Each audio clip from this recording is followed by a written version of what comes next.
Hi, welcome to my YouTube channel. My name is Brian James. Today we're talking about the ongoing project with my Chevron.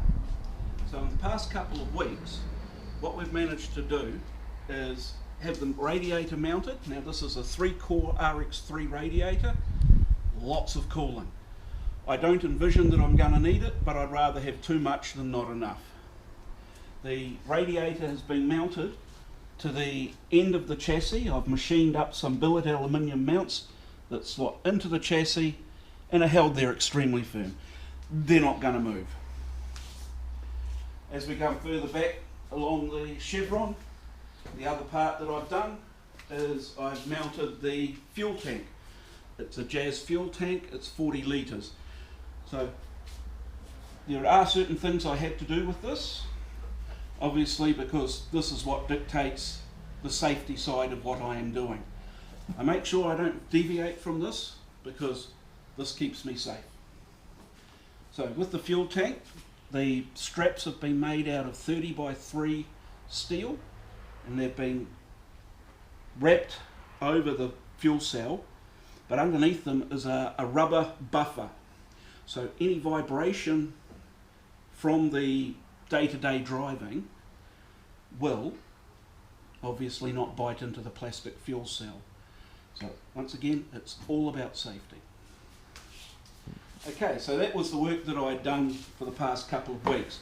I've made an overhead gantry to be able to lift the car up onto the frame table if I need it to, which I did for the past week or so.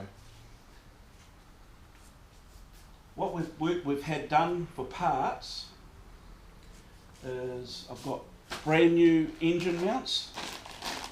The old ones, as you can see over there, are gone. They're useless. Obviously oil and grease has gotten to the rubber and it has eaten it away. It's unfortunate. Brand new, let's get rid of that. Brand new rear wheel master cylinders. Again, these, you can recondition them, or $25 each, buy brand new ones. Why mess about? I've had my master cylinder for the brakes reconditioned. I've had my front brakes reconditioned, and I've had to buy a new power assist for my brakes. The old one was beyond repair, and once again, you're better off, if it's for your safety, making sure that you've got new or reconditioned. Don't rely on things that may or may not work. So things we're looking at for doing in the next week or two, obviously fitting my braking system. I still haven't done the LED headlights, a little bit lazy there.